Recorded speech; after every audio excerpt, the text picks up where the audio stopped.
mis on sinu story? Kuidas sa niimoodi mind ehmatad selle küsimusega? No, mis minu story on, et ega see väga palju ei erine ju teiste inimeste storyst, et sündisin, käisin koolis, tahtsin saada kellekski, kes aitaks inimesi ja seega siis väga sellisel uue siis taasiseseisvunud Eesti esimestel aastatel suundusin Inglismaale õppima, sealt uuesti Küprosele, tagasi edasi, siis tagasi Inglismaale, lõpetasin siis õigusteaduskonna, olin kindel, et minust saab kriminaaladvokaat, et see on see, millega ma saan siis aidata inimesi, sest minul oli kuidagi alati tunne, et filmidest vähemalt, mida ma olin näinud, et kõik et süütuid on vaja aidata, aga olles selles teemas sees, siis sa saad aru, et tegelikult võib-olla ega see naisterahvale kriminaaladvokaadi teema kõige õigem ei ole. Sattusin siis ka vahepeal Taani majandusmagistratuuri. Algul küll natukene puiklesin vastu, või et kuidas ma nüüd õigustaustaga ei võiks majandust minna õppima, siis sain aru, et ega tõesti natukene sellel vahe oli ikkagi sees, aga nii nagu mis võib-olla see minu story on, et natuke sellist enda jonnikust mul on alati, jonnakust on olnud, et kui ma magistratuuri lähen, siis seal ikkagi hakkama peab saama ja kusjuures ma EBS-is aastaid andsin isegi Euroopa majandusmagistratuuri loenguid magistrantidele, et selles mõttes iga asjaga siiamaani olen suht hakkama saanud ja Eestisse siis oma õpingutelt ja tagasi naastes siis aastast 1999 kogemata sattusin Kaitseministeeriumisse nõunikuks ja rahvusvahelise õiguse nõunikuks ja vedasin sellist rahvusvahelise õiguse siis osakonda. Sealt läks just nimelt see teekond, et Eesti viia NATOsse. Edasi suundusin Euroopa Liidu teedele ja just otses mõttes Euroopa Liidu teedele, et olin Rahandusministeeriumis Euroopa Liidu projektide siis koordinaator, Via Balticad ja kõik need on siis minu käe alt läbi käinud, mitte küll ehitajana, vaid just nimelt juriidilise poole pealt. Ja samal ajal, kui ma oma karjääri siis Eestis alustasin juristina või siis just nimelt võib-olla nõunikuna ja rahvusvahelise õiguse vallas kui ka siis õppejõuna, sattusin ma ühel hommikul meigikooli. Ja sellest siis ma sain aru, et vaatamata sellele, et mul on teadmised õigusvallas, rahvusvahelisest õigusest ja majandusest natukene, siis ei olnud mul küll enda eest hoolitsemisest väga palju aimu. Ja nüüdseks siis olen ise 18 aastat teisi õpetanud juba. Just enda eest hoolitsema. Okei, aga kuidas see käib? Või ma saan aru, et tegemist on elustiiläriga? Et mis nimelt see siis elustiiläri on? Jah, elustiiläri on igapäevane tegevus, et elustiil on ju see, mida sa teed iga päev. Et ei ole see, et ma nüüd täna toitun korralikult ja nädal aega ei tee seda ja siis jälle esmaspäeval, nii nagu tavaliselt inimestel ju esmaspäevati hakkab alati dieet ja see korralik elu, eks ju, ja siis reedel, võib-olla juba kolmapäevast on siis juba see mõte maha maetud, aga meil elustiiliäri on see, et kõigepealt muidugi ise pead olema näidis, et ise igapäevaselt teed nahahooldust ja jälgid oma elustiili, ka toitumist, trenni ja õpetades seda teistele. Ja mis meil siis selle elustiili äriga, mis on kõige minule kõige rohkem, mis meeldib, ongi inimestele siis teha sellist väikeseid koolitusi, töötubasi, et mis see siis, kuidas see enda eest hoolitsemine toimub.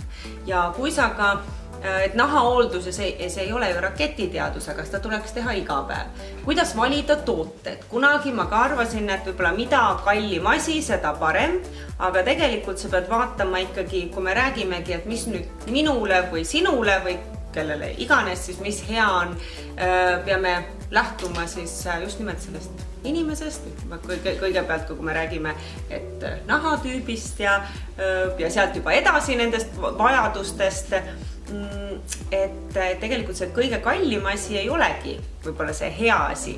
Ja mis kui sa ütled, et elustiili äri, et mis siis meil see on, et koolitused meil pahatihti on ka väga soodsad või siis lausa tasuta, et võimaldada absoluutselt kõigile just nimelt enda eest hoolitsemist, aga et elustiili äri on see, mis ka mulle meeldib, et see mõte just, et motona, et aidates teisi, aitad ise ennast.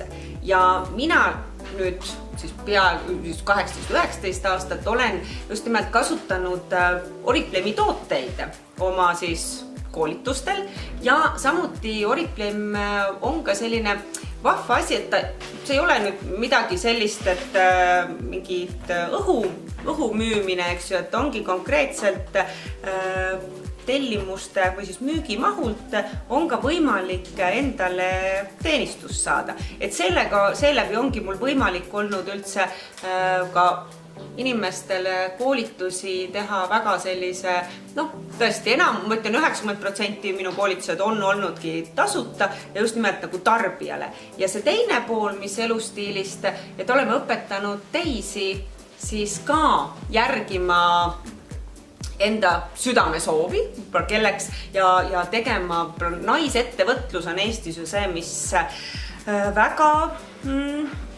vähe on naisettevõtjaid, et koostöös siis Oriflame'iga on just nimelt lihtne alustada ja eriti just naistel, et mehed on altimad olnud ettevõtjaks saamisel, aga alustama ja siis ka alustada võib igaüks muidugi oma äriga, aga et õpetada, kuidas aidates teisi, aitad ise ennast, on võimalik siis olla ka edukalt ettevõtja.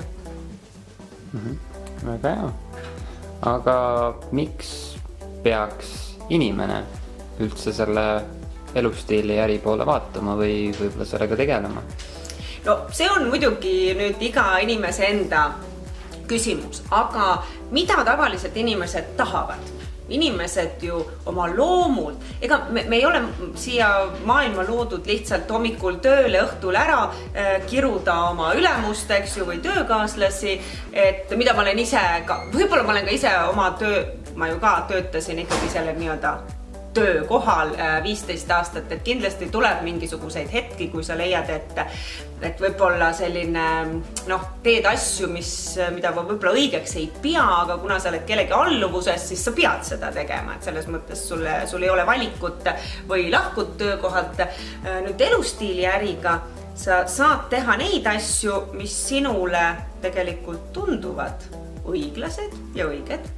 Saad valida enda tööaega ja saad tegeleda sellise meeldivat, kui ma kunagi just nimelt oma soovist ja pikad õpinguteed, et saada advokaadiks, oli mõtet aidata inimesi, siis tegelikult nüüdses elustiili äris ma näen, et ma aitan kellegi luua oma siis selle elustiili äri, aitan kellelgi võib-olla valida endale lihtsalt õiged tooted enda naha hooldamiseks või oma tervise eest hoolitsemisel, sest ka minul, küll ma enne ka arvasin näiteks, et minul ongi lihtsalt nõrk immuunsüsteem, et kui on sügis algab, et ma olengi, ja ka suvel isegi, kui on külmemad ilmad, et ma olingi, eriti just Eestis elades siin, olin kogu aeg haige. Ja ma arvasin, et see on loomulik, et minul ongi selline, see on minule omane, aga kui ma siis sattusin kokku Wellness by Oriflame toodete loojaga, ma isegi ei ütleks toodetega, sest ma enne ka ei uskunud asja, et ma pean mingit kokteili jooma. Okei, ta oli tervisekokteil, aga mulle isegi ei meeldinud gin tonic, eks ole, mis on midagi segatud. Ja kui ma sain kokku professor Stigsteniga, kes on siis väga kuulus kardiokirurg, väga mainekas maailmas ja kes on siis Oriflame'i wellness tootesarja välja töötanud just selle eesmärgil, et kuidas siin meie Põhjamaades, et inimene saaks ennast tõesti hästi tunda ja ka siis seeläbi, kui organism saab kõik ained kätte, siis ka su immuunsussüsteem on ju tugevam ja ei anna niivõrd alla. Et nüüd, kui ma olen wellness tooteid 8 aastat kasutanud, siis ei ole, võib-olla aastas korra tuleb nohupoiss või köhatüdruk korra külla, aga ei midagi sellist tõsist, mis mul oli enne, et kogu aeg peavalud ja palavik ja et köha ja nohu, et see tegelikult ei ole inimesele nii-öelda normaalne seisund. Ja teiseks, inimesele ei ole normaalne seisund, mis ma just ütlen, et miks võib-olla võiks mõelda, et elustiili ja äriga liituda. Inimese normaalne olek on olla õnnelik. Inimese normaalne olek ei ole tegelikult olla kurb, vihane ja teha asju, mis talle ei meeldi. Et muidugi ka ma ei ütle, et elustiili äris, kui ma olen tegelenud nüüd 18 aastat, et ma mitte midagi ei pea tegema. Väga paljud küsivad, et mis mõttes, kuidas sa oled pühapäeva hommikul, kas või toon näite eilsest, et olime Sunset Cupil siis toetajad, hommikul vara tormata Pärnusse, eks ju, pühapäeva hommikul, rääkida inimestele enda eest hoolitsemisest, teha väikest meigishow'd, et ega tegelikult ka ju selleks sa pead ka midagi tegema.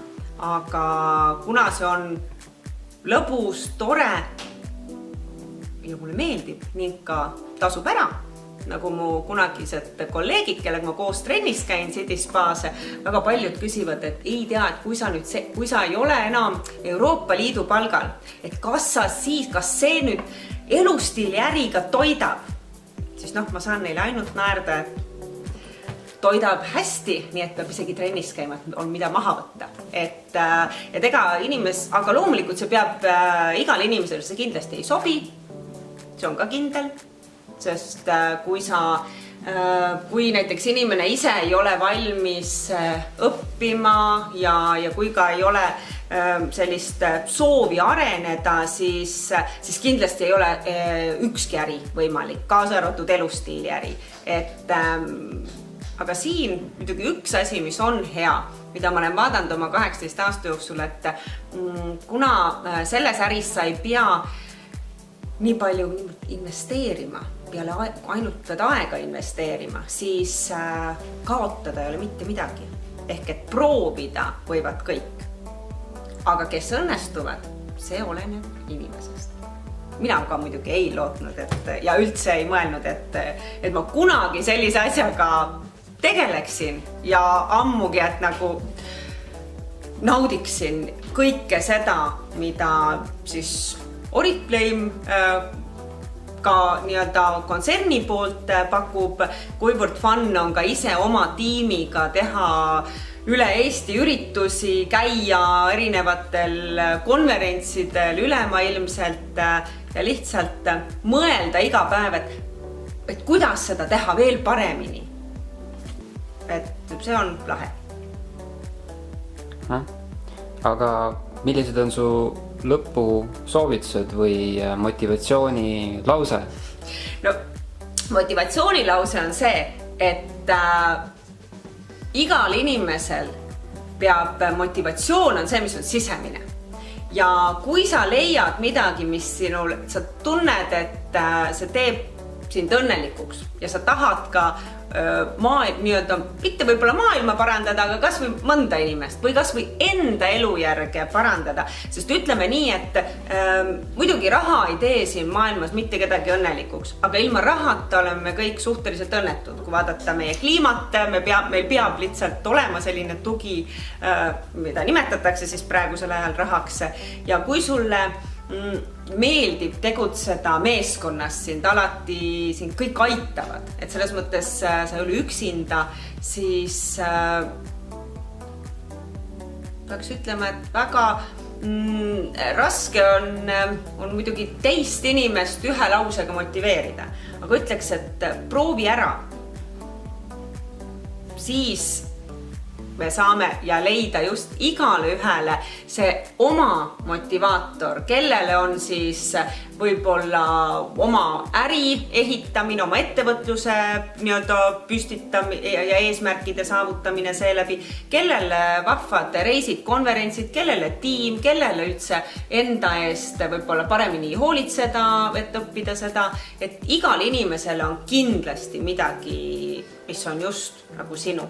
Aga enne kui sa pole proovinud, siis sa ei teagi tegelikult, milline võib elu olla, mis see sinu motivaator on.